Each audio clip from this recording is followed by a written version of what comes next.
다니엘서 6장 10절 말씀에 대한 내용을 잠깐 살펴봤는데요. 주인공은 다니엘입니다. 이 내용이 어떻게 되냐면요. 왕 밑에 장관 120명 있고요. 그 120명 위에 총리 셋이 있습니다. 총리 셋 중에 한 사람이 다니엘인데요. 그 다니엘이 다른 총리들과 고관들보다 뛰어났대요. 미움을 받겠죠. 시기 질투를 받겠죠. 다니엘을 고발할 근거를 찾고자 하였으나 이 사람이 대단한 사람이에요. 다니엘이. 그가 충성되어 아무 그릇됨도 없고 허물도 없더라. 틀어서 먼지가 안 나더라는 거예요. 야, 대단해요. 하나님의 은혜죠. 그죠? 그러면 저게 쟤를 죽일까 하다가 아하, 하나님을 믿지. 그래서 모든 총리와 총독이 왕한테 가가지고 금령, 법률을 세워주십시오. 왕 이외에 어떤 신이나 어떤 누구에게 구하면, 기도하면 사자굴에 넣으십시오. 죽이라는 말이에요. 왜냐하면 다니엘은 매일 하루에 3번씩 하나님께 기도하고 있다는 것을 알고 있었기 때문에 아하, 이걸 가지고 함정에 빠뜨려서 이 다니엘을 죽여버리면 되겠구나 라고 해서 함정을 파놓은 거예요. 중요한 건 다니엘이 이 조세 왕의 도장이 찍힌 것을 알고도, 이 말은 뭡니까? 함정이라는 것을 알았어요. 알아도 자기 집에 올라가서 윗방에 올라가 예루살렘으로 향한 창문을 열고 전에 하던 대로 하루 3번씩 무릎 꿇고 기도하며 그의 하나님께 감사하였더라. 할렐루야. 이후에 간단히 말씀드리면 아시다시피 이 다니엘이 잡혀가잖아요. 그래서 사자굴에 집어넣어줍니다. 사자밥이 안 됐잖아요. 하나님이 지켜주셨습니다. 할렐루야. 하나님이 사자의 입을 막으시고 나를 보호해 주셨다. 할렐루야. 이 고백을 했잖아요. 하나님을 자랑하는 역사의 주인공이 바로 다니엘이었다는 것입니다. 하나님이 지켜주셨다. 이렇게 기적을 경험한 그 열쇠는 뭘까요? 감사였다는 것입니다. 감사. 감사가 하나님의 기적의 문을 열어줬다 이 말입니다. 감사. 하나님께 감사했다는 말이에요. 자, 그렇다면 감사가 하나님의 기적의 문을 열어주는 이유, 감사는요, 하나님이 우리를 주목하시도록 만들기 때문에 그래요. 오늘 다니엘은 자기가 함정에 빠질 것을 알았어요. 알았음에도 불구하고 하나님께 뭐 했다고요? 감사기도 했다는 거예요. 할렐루야. 하나님께서는 감사하는 사람을 주목하십니다. 어떤 사람을 주목하느냐? 감사하는 사람, 감사하는 영혼, 감사하는 마음을 가진 사람을 주목하십니다. 예수님께서 예루살렘으로 가시기 위해서 사마리아와 갈릴리 사이로 지나시다가 한 마을에 문둥병자 10명을 만나게 됐습니다. 예수님을 보면서 외쳤습니다. 예수 스승님이여, 우리를 불쌍히 여겨주십시오.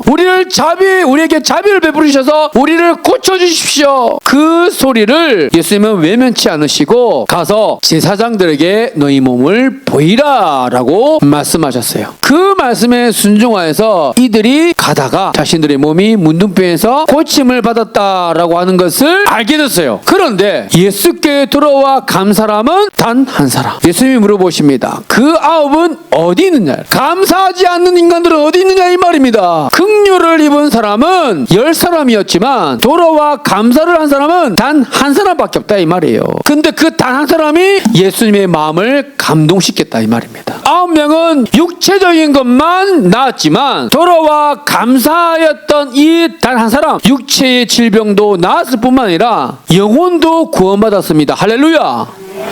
예수님이 감동하셨습니다. 감사가 바로 하나님의 마음을 감동하게 하고 우리를 주목하게 한다는 것. 은혜를 기억하는 자, 그를 하나님께서는 주목하십니다. 그렇다면 왜 우리는 감사가 나오지 않을까요? 나는 왜 감사하지 못할까? 감사하지 못하는 이유는 내 문제지 하나님 문제가 아니고 다른 사람 문제가 아니라는 거예요.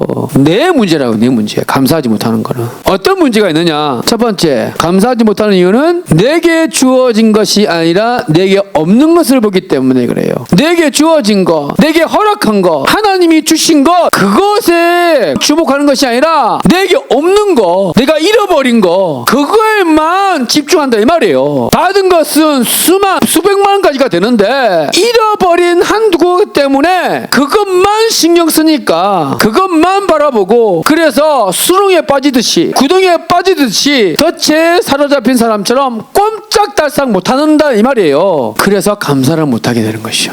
그 많은 감사의 조건을 두고도 감사하기 어려운 조건 하나 급 붙들고 왜 나에게는 이게 없느냐, 왜 내가 이거를 못 받았을까, 그것만 신경 쓴다 이 말이에요. 그러니까 그 마음에 지옥으로 만드는 거죠. 두 번째는 무지해서, 몰라서 그랬어요. 몰라서. 여러분 다 아는 것 같죠? 다 아시는 것 같죠? 여러분들 속에 뭐가 들어있는지 아십니까?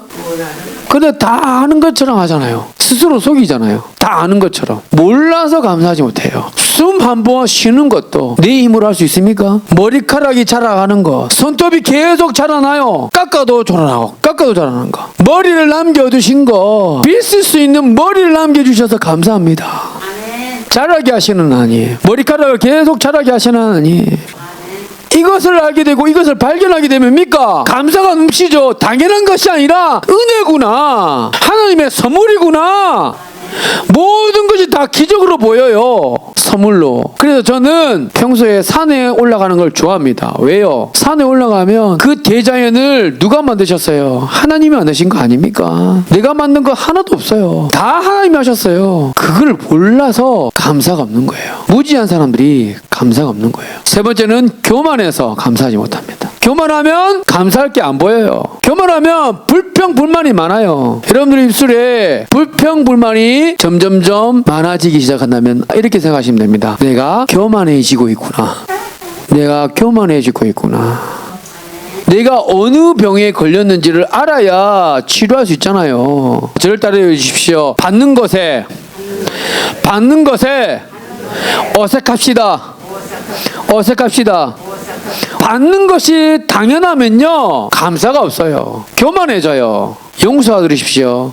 경제적으로 여유가 없는 사람들이 오히려 교만한 사람들이 많더라고요. 당연한 거 아니야? 나라에서 주는 거, 기관에서 주는 거, 센터에서 주는 거 당연한 거 아니야? 거지 근성. 청년 사역을 하면서 청년들에게 정말로 피를 토하는 마음으로 그렇게 외쳤습니다. 청년들, 거지 근성에서 벗어나라고 그랬어요. 받는 것에 익숙하면 감사가 없어지고 교만해진다고요. 당연한 것이 아니라 은혜입니다. 교만한 사람의 특징은요, 자기 합리화시켜요. 어떤 방법, 어떤 지식을 통해서도요, 자기를 보호하려고 합니다. 이런 사람은 교만한 사람이에요. 네 번째, 초심을 잃으면 감사하지 못해요. 처음에 구원받았을 때 얼마나 기뻤습니까? 처음에 하나님을 만나고 하나님의 사랑이 느껴졌을 때 얼마나 펑펑 울었어요. 떼굴떼굴 울면서 하나님, 내가 어떻게 이렇게 살았습니까? 라면서 그렇게 울다가 정신을 차려보니까 새벽이 되어지고, 어제 의사 선생님의 간증을 들으면서 참 많이 마음으로 울었어요. 수술 들어갔다가 엄청 오랜 시간이 지난 다음에 깼는데 하나님 살려주셔서 감사합니다라는 고백이, 사실 저도 그런 고백을 했거든요. 어느 순간에 제가 참 많이 변했다라는 생각이 들었더라고요. 말씀 듣는 게, 그리고 성경 읽는 게 지루하십니까? 여러분의 마음을 한번 점검해 보세요. 여러분들의 사랑이 식었는지 점검해 보세요. 목사님 찬송 이제 좀 한 번만 부르지 왜 뭐 두 번, 세 번 또 비슷한 거 또 왜 계속 부르나? 식어서 그래요. 식어서. 사랑이 식어서 그래요. 우리 직분자들 직분 받으실 때 그때 하나님 앞에, 성도님들 앞에 선서하고 고백했었던 그 떨리고 두려운 마음으로 고백하고 선서하셨던 그 고백으로 우리가 선다면 첫 마음, 이게 정말 중요합니다. 빈손일 때는 누가 조금만 줘도 감사해요. 그런데 두 손에 뭘 쥐고 있으면 뭘 줘도 감사하지 않아요. 그렇죠? 감사 없이 더 원하는 것은 탐욕이에요. 욕심입니다. 욕심은 우상숭배라고, 하나님이 정말 싫어하시는 것이 바로 우상숭배예요. 감사하지 않는 거 하나님이 싫어하십니다. 무지한 자들이, 교만한 자들이, 초심을 잃어버린 자들이 선택하는 것이 뭐냐? 감사하지 않는 것을 스스로 선택하는 거예요. 그래서 감사처럼 인간의 삶을 선순환으로 만들어가는 아름다운 태도는 없다라는 말입니다. 이게 무슨 말이냐? 쉽게 말하면 우리가 고백하는 것처럼 행복한 사람이 행복한 세상을 만들어갑니다. 할렐루야. 그거예요. 감사가 우리의 삶의 동맥경화, 우리의 삶의 인간관계에 고지혈증 막혀가지고 여기도 끊어지고 저기도 끊어지고 막히고, 근데 그걸 뚫어줄 수 있는 게 뭐예요? 감사라는 거예요. 저를 따라해주세요. 덕분에 삽니다. 당신 덕분에 삽니다. 옆에 소중한 사람을 소중하다고 인정해주고 저인감은 없었으면 남편을 향해서 아내를 향해서 저거는 왜 태어나가지고 자식을 향해서 그러면 지옥으로 만드는 거죠. 지옥이 뭡니까? 달리 있는 게 아니잖아요. 관계가 다 끊어지고 감사할 줄 아는 것이야말로 인생 자체를 선순환으로 만들고 행복한 세상, 행복한 직장, 천국과 같은 가정, 천국과 같은 교회로 믿음의 공동체로 세워가는 것인 줄로 믿습니다.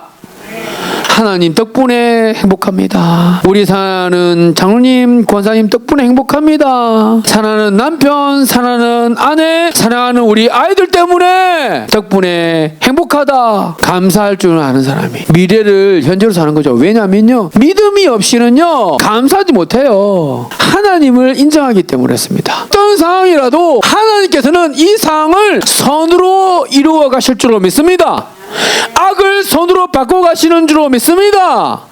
이것이 믿어져야 감사가 계속되어지는데 이게 안 믿어지면 왜 하나님은 나에게 이런 슬픔을 주시는지 이런 고통을 주시는지 왜 나에게만 저 집사에게 저 장로에게는 엄청나게 복 주시더만 나한테는 왜 이렇게 고난만 주는 거야? 라고 불평불만하는 거예요. 감사가 바로 믿음이라는 거예요. 믿음이 있어야 감사가 넘치는 겁니다.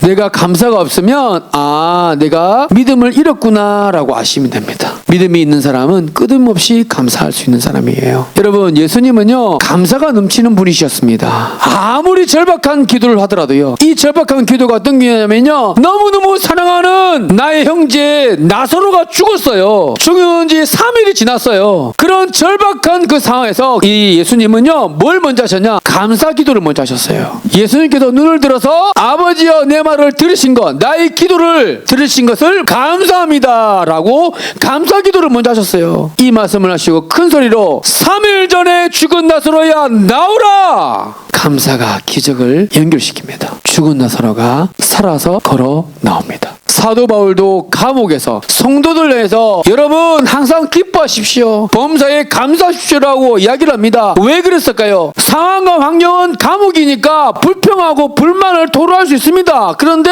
내가 이 상황에서도 복음을 전할 수 있어서 너무 감사합니다. 넘어지지 않고 내 마음에 천국이 임하고 내가 있는 곳을 천국으로 하나님 나라를 세워가는 기쁨이 있더라. 아멘. 내 형편과 처지가 나아져야만 감사하고 내가 올려드린 기도가 응답되어야만 감사하고 내가 했던 기도가 응답되지 않으면 하나님 섭섭해요 라고 하는 얄팍한 신앙이 아니라 내 기도가 응답되던 안 되던 하나님 한 분만으로 만족하고 하나님이 하나님이시기에 감사할 수 있는 성숙한 믿음을 가지는 감사할 수 있는 사람이 될 수 있게 되기를 예수님으로 축복드립니다. 여러분, 감사의 깊이가 신앙의 깊이예요. 감사의 그 깊이가 여러분들의 신앙의 성숙도입니다. 내가 얼마나 감사하고 있는지를 여러분들이 한번 살펴보시기 바랍니다.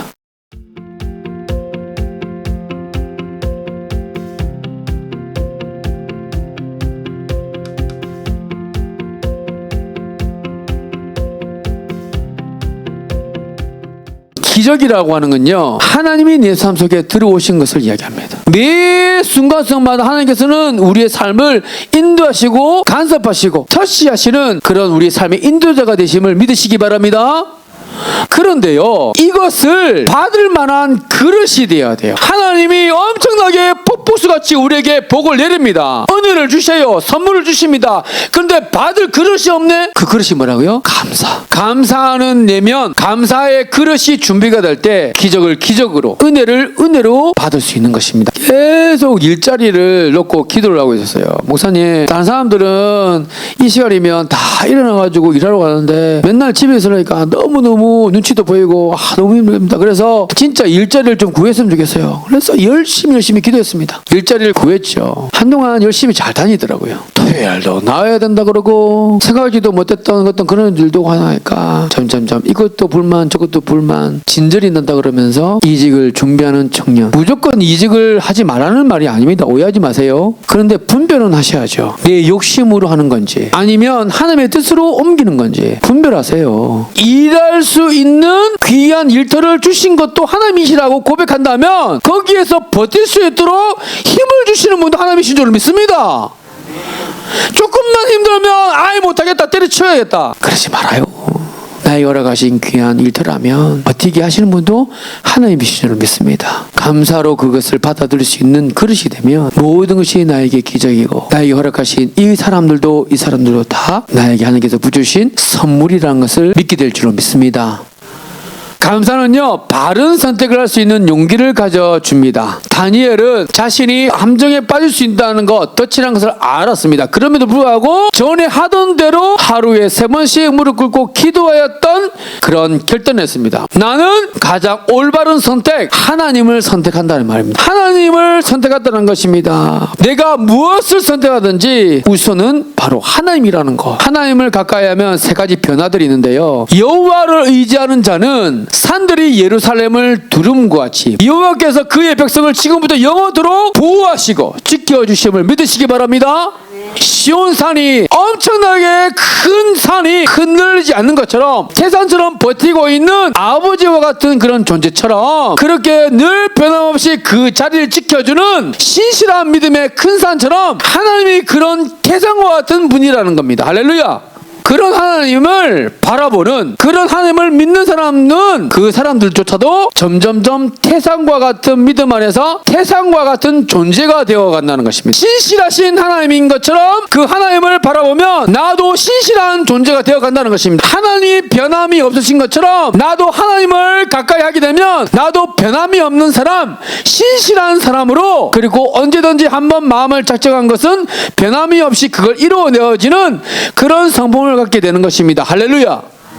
바라보는 것들을 닮아간다고 사람들은 말하잖아요. 그런 의미에서 우리가 무엇을 바라보이고 있든지 그것을 바라보는 것들이 우리의 삶을 빚어가는 거예요. 닮아가는 거예요. 믿을 만한 분, 하나님을 바라보고 사는 사람들은 믿을 만한 성품을 가지게 되는 것입니다. 그런데 믿지 못할 걸 바라보고 산다면 우리는 믿지 못할 수밖에 없는 성품이 되어가는 것입니다. 정말 하나님을 가까이 하는 사람들은요, 하나님의 성품을 닮아가게 됩니다. 날마다 하나님을 닮기 위해서 저는 여러분들이 하나님의 말씀, 성경을 볼 수 있게 되길 바랍니다. 하나님의 말씀을 듣고 내 마음에 품고 그 하나님의 말씀을 붙잡고 살아가면 그것을 끝나는 것이 아니라 내가 그것을 붙잡고 살아가기로 몸부림치며 나갈 때 우리는 점점점 하나님의 성품, 예수님을 닮아간다는 것입니다. 할렐루야.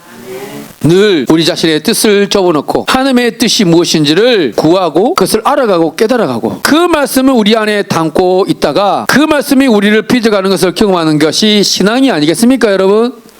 그런 사람은요, 더 이상 죄악에 손을 대지 않습니다. 무슨 말이냐? 하나님을 가까이 하게 되면 어떤 일이 일어나느냐? 죄악에 손을 대기가 점점 불편해집니다. 이전에 세상 나 기뻤어도 지금 내 기쁨은 뭐라고요? 오직 예수!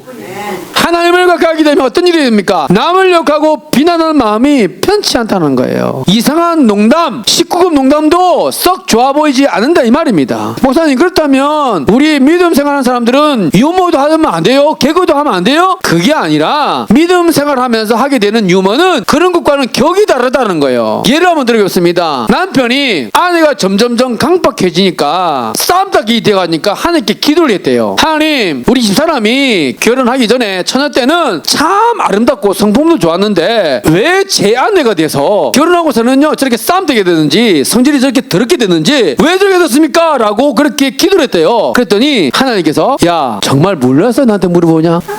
걔를 만든 건 나지만 결혼하고 나서 그렇게 쌈돌 만든 건 너야. 하나님께 맡겨드리면 남편도 아내도 정말 아름다움을 지킬 줄로 믿습니다. 내가 만지면 만질수록 흉물이 돼요. 괴물이 돼요. 하나님께 맡기세요. 내가 잔소리한다고 그 사람이 아니라니까요. 하나님께 맡기세요.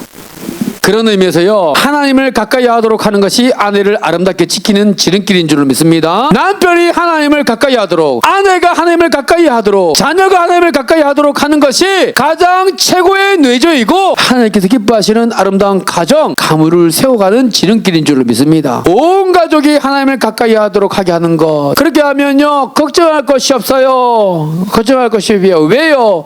내가 만지면 만질수록 뭐예요? 가정은 더 파탄난다니까요. 내가 만지면 잘 될 것 같죠. 내가 만지면 점점점 흉물이 돼가요. 하나님께 맡기세요. 그러면 가장 훌륭한 가정, 가장 훌륭한 가문으로 하나님께서 세워가실 줄로 믿습니다. 가족들이 하나님을 가까이 할 수 있도록 돕는 것, 이것이야말로 최고의 비법 아니겠습니까? 그럴 때 평강이 있을지어다. 할렐루야. 결국 고난이 있다고 하더라도 그 고난조차도 하나님께서 선대하는 방법이라는 것을 믿으시기 바랍니다. 할렐루야. 하나님이 우리를 그냥 내버려 두지 않으시고 내 하고 싶은 대로, 내 정욕대로, 내 탐욕대로, 내 욕심대로 살도록 내버려 두지 않으시고 우리에게 고난, 어려움, 힘든 시간을 보내게 하셔서 그 인생길에서 하나님께로 나올 수 있도록 하는 것이 하나님께서 우리에게 주시는 최고의 방법인 줄로 믿습니다. 부모님과 같이 살 때는 부모님의 소중함을 몰라요. 그런데 타향살이를 하면서 한마디로 집 떠나서 개고생해봐야 집이 소중하다는 거, 부모님이 소중한 분이라는 것을 알게 되는 것처럼 고생을 해봐야, 어려움을 겪어봐야 소중한 분이 소중하다는 것을 알게 되는 것입니다. 우리에게 고난이고 광야이고 어려움이 있다면, 그것 때문에 하나님께 나아갈 수 있다면 그것이 바로 우리에게 가장 최고의 축복이지 않겠습니까? 오늘 이 어려움이 있고 힘듦이 있다고 해서 절망할 것이 아니라 이것 때문에 하나님께 부르짖고 이것 때문에 하나님께 나아간다면 그것이 바로 행복한 길로 가는 지름길인 줄로 믿습니다. 하나님을 가까이 하는 것이 우리 인생의 가장 최고의 복인 줄로 믿습니다. 그런 사람들에게 하나님께서 허락하신 것은 평안, 두 다리 쭉 뻗고 잘 수 있는 바로 평안. 이스라엘에게는 평강이 있을지어다. 왜요? 하나님께 모든 것을 맡겨버리기 때문에, 염려와 걱정과 모든 불안도 하나님께 모든 걸 맡기 때문에 이제 내 마음은 평안하다. 샬롬, 평안은 믿음의 능력이라는 것을 사실을 믿으시고, 오늘 하나님을 가까이 하면 할수록, 하나님을 바라보면 할수록 점점점 우리에게는 평안이 물배도 밀려온다는 사실을 기억하시고요. 우리가 흔히 기도할 때 풍랑을 바라보지 말고 풍랑 너머에 계신 주님을 바라보게 하옵소서라고 하는 그 기도를 하는 기도를 가르쳐 무엇인가? 늘 풍랑은 있잖아요. 우리 권사님들, 우리 장로님 80평생 사시면서 뉴스에서, 신문에서 우리 대한민국 이제는 다 살기 좋아졌습니다라고 하는 그런 신문 본 적 있습니까? 없잖아요. 맨날 경제가 힘듭니다, 어렵습니다, 여기 죽겠습니다, 저기 있습니다, 막 그렇게 막 힘든 이야기만 나오잖아요. 그죠? 세상에서는요 늘 항상 풍랑이 끊이지 않았고요, 고난이 끊이지 않았어요. 그러면 우리가 어디에 소망을 두고 할까요? 바로 하나님인 줄을 믿습니다. 태산처럼 우리를 두르고 계시고 늘 비동도 하지 않고 변함이 없는 그 하나님을 바라보고 그분께 소망을 두면 우리에게는 샬롬이 임해오게 될 줄로 믿습니다. 그 하나님을 크게 보는 믿음을 가지고 감사함으로 날마다 기적을 경험하고 기적을 고백하는 은혜가 저와 여러분들 가운데 임하게 되기를 예수님의 이름으로 축복드립니다.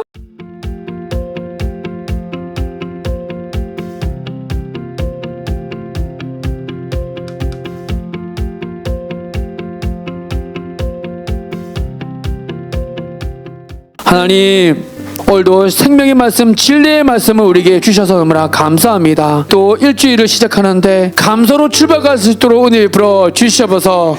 감사로 기적을 경험하는 하나님의 사람들이 다 될 수 있도록 역사하여 주시옵소서. 그렇게 하나님께서 우리를 인도해 주실 것을 믿으며 이 모든 말씀 우리 주 예수 그리스도의 이름으로 기도드리옵나이다. 아멘.